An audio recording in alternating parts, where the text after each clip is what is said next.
Morning, it's February 23rd, 2014.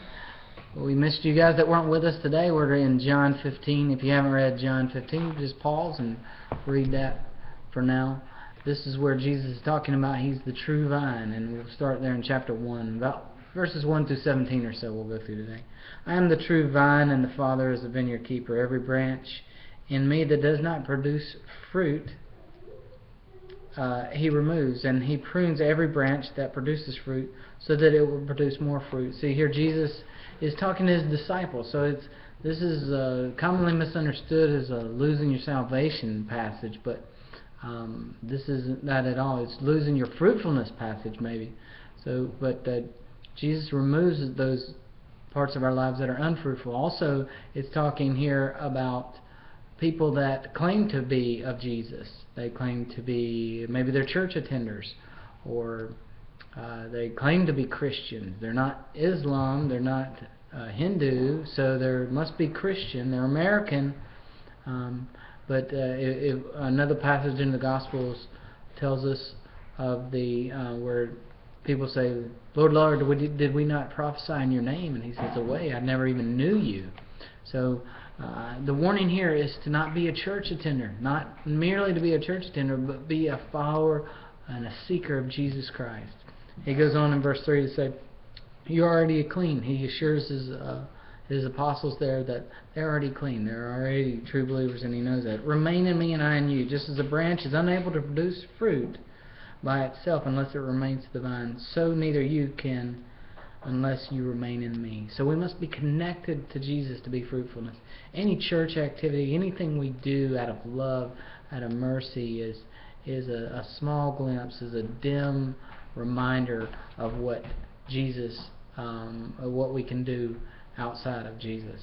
We can only truly experience the fruit of the Spirit when we are connected to Jesus. We can truly only experience love if we know the one that truly is love. We can truly only experience joy when we're connected to Jesus. We can truly only exercise patience and self-control. I use that with my children. I can't be the dad I'm supposed to be. I can't exercise self-control or patience when trying to film a video with young children running around unless I have Jesus inside of me.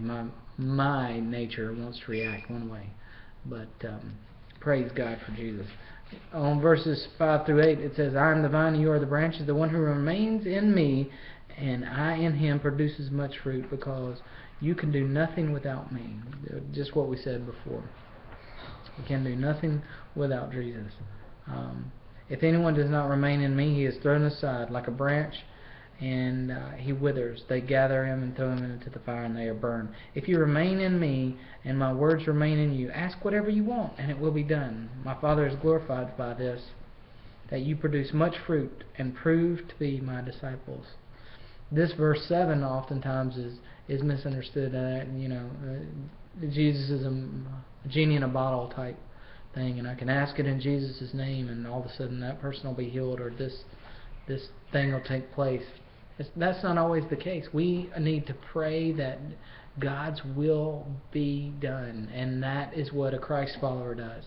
We're not praying those selfish prayers. We're not praying, we're certainly letting our requests be known, but we're not praying for our selfish motives, selfish prayers. We're praying for God's will to be done. We saw this week where I was able to pray over a young child who was hurting and going through some just ugly things, and it was hard to hear. We certainly requested that God, that she be healed here on earth and in a proper way and restored to full health. But ultimately, we want God's will to be done. If God's glorified by something tragic happening in this life, so be it. You be glorified, Jesus. That's certainly not what we would like to see happen. It hurts sometimes to pray that way. But ultimately, God needs to be glorified through this. Moving on to verses 9 and 10. As the Father has loved me, I have loved you. Remain in my love. If you keep my commands, you will remain in my love, just as I have kept my Father's commands and remain in His love. Very similar to the previous verse that we talked about. If I love you, I want to do what you request. I want to follow your commands, so to speak. I want to honor you. And I show my love to you by honoring you, not always having to get my way, submitting my request, but not always having to get my way.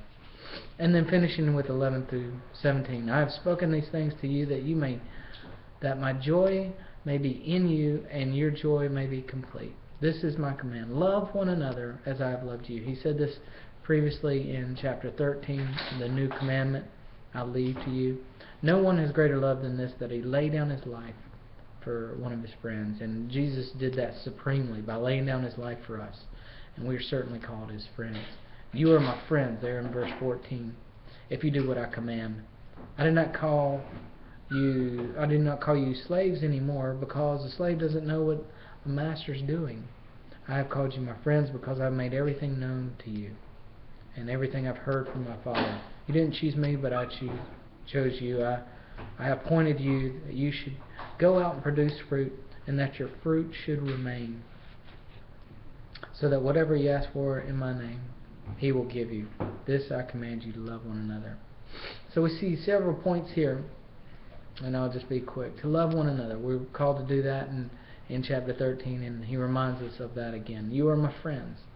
As we know, a servant, a slave, an employee doesn't have the same rights and privileges as a friend. If you were a friend of a CEO, he may let you in on some background information. Hey, look at what we're getting ready to do here. If you were an employee, you may or may not know that. We say, well, when I retire, maybe I'll know the big picture. Or maybe I'll get the big picture someday. We use that terminology. But Jesus lets us in on the big picture. His word left behind for us is the big picture. Him, God dwelling in the flesh, incarnate, is the big picture. So we get a glimpse of that because we are friends of Jesus, and he's appointed us that we should go out and produce more fruit. We're to be his hands and feet. So let us not, I'll leave you with that, and let us not forget that, and ask God to prune your life. Pruning sometimes can be painful, but it produces more fruit. Look for any disobedience that you have in your life. Confess any sin, and remove it from your life. Ask Jesus to remove it, and then go and live a fruitful life for Jesus Christ, not for selfish purposes. God bless you. Have a great week.